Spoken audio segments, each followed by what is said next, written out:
Corinne van der Rieudt. Bonjour Jean-Philippe Denis. Corinne van der Rieudt, vous êtes maître de conférence habilitée à diriger des recherches, directrice de l'IAE Toulon. Vous êtes vice-présidente de développement durable et RSE d'IAE France. Corinne van der Rieudt, je vais vous faire une petite confidence. Je suis agacé quand je vois des entreprises qui ne nous parlent plus que de RSE, qui ne nous parlent plus que de développement durable, mais depuis en gros 4-5 ans à peu près, alors qu'il y a des chercheurs et des chercheuses qui travaillent ces questions depuis plus de 20 ans et à qui on ne demande pas leur avis, des chercheuses et chercheurs en sciences de gestion et du management. C'est votre cas, ça fait 22 ans que vous travaillez ces questions de responsabilité sociale, sociétale de l'entreprise et ces questions de développement durable. Alors j'ai envie de vous écouter. Voilà. Comment vous en êtes venu d'abord à travailler là et comment vous avez procédé pour vous traiter de ces questions? Bien, tout d'abord, je vous remercie pour votre invitation et me permettre d'exprimer justement ce que j'ai fait, mon travail. Donc, je suis devenue enseignant-chercheur en fait pour travailler sur ces questions-là. Et mes premières recherches portaient sur des organisations pionnières au tournant des années 2000, entre 2000 et 2010, on va dire, qui ont su très rapidement innover en matière de RSE et de développement durable. Alors plus particulièrement, j'ai travaillé sur le parc national des Cinq Terres en Italie, qui était structuré autour d'un réseau de coopératives et qui assurait une grande partie de l'accueil touristique et d'un réseau de petites entreprises qui suivaient la dynamique du parc.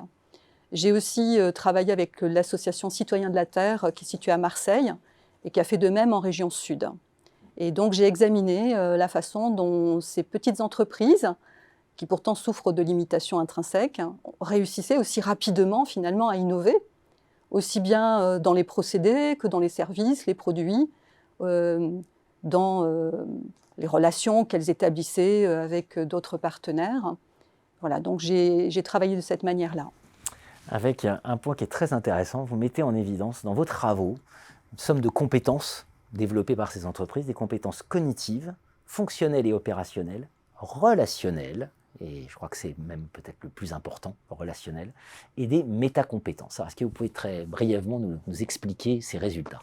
Voilà, donc dans les deux réseaux, on va dire, que j'ai étudiés, que je viens d'évoquer, finalement, ce qui se passait, c'est que les acteurs issus de l'économie sociale et solidaire, par l'innovation sociale qu'ils expérimentaient au fil de l'eau, mettaient à disposition des entreprises un certain nombre de résultats de leurs expérimentations. Et ils les accompagnaient avec des démarches d'amélioration continue. Et donc j'ai essayé de voir comment ces apprentissages arrivaient à circuler entre ces différents types d'acteurs de différents mondes, issus de différents mondes en termes sociologiques. Et donc je me suis appuyée sur un modèle de connaissances et de compétences assez simple finalement, cognitif. Que doit-on savoir lorsqu'on veut s'engager dans cette voie? C'est quoi le développement durable, la RSE? Ça veut dire quoi être responsable? C'est quoi le réchauffement climatique, la perte de biodiversité, etc. Donc toutes ces connaissances un petit peu de base constituent un socle. Puis ensuite, comment on traduit ça en termes de compétences dans l'entreprise par fonction? C'est quoi un marketing responsable, une communication responsable, des ressources humaines responsables, etc. Après, la question relationnelle, elle était essentielle parce qu'on ne peut pas apprendre tout seul, on apprend des autres aussi, oui. On apprend par circulation. En frottant les cerveaux, comme on dit. Voilà. Donc ces questions relationnelles me paraissaient essentielles. Et enfin, les métacompétences me sont apparues très rapidement comme fondamentales, aussi en examinant les échecs de certaines entreprises, parce que la métacompétence va supposer un recul réflexif, une remise en cause. Ce que je fais, c'est peut-être bien, mais ce n'est pas exactement ce qu'il faut faire. Donc, j'accepte la remise en question. Et puis également, les questions d'éthique. Moi, j'ai été éduquée en école sur le fait que l'économie, la gestion était amorale. Je prétends qu'elles ne le sont pas. Et je pense que pour aller vers le développement durable et la RSE, il faut aussi de l'éthique. On invitera les entreprises à consulter un site très important qu'elles sous-exploitent, qui est Kern. Kern Info, voilà, et à taper votre nom, Corinne van der Rieudt, pour trouver l'ensemble de ces travaux. Merci à vous. Merci Jean-Philippe Denis.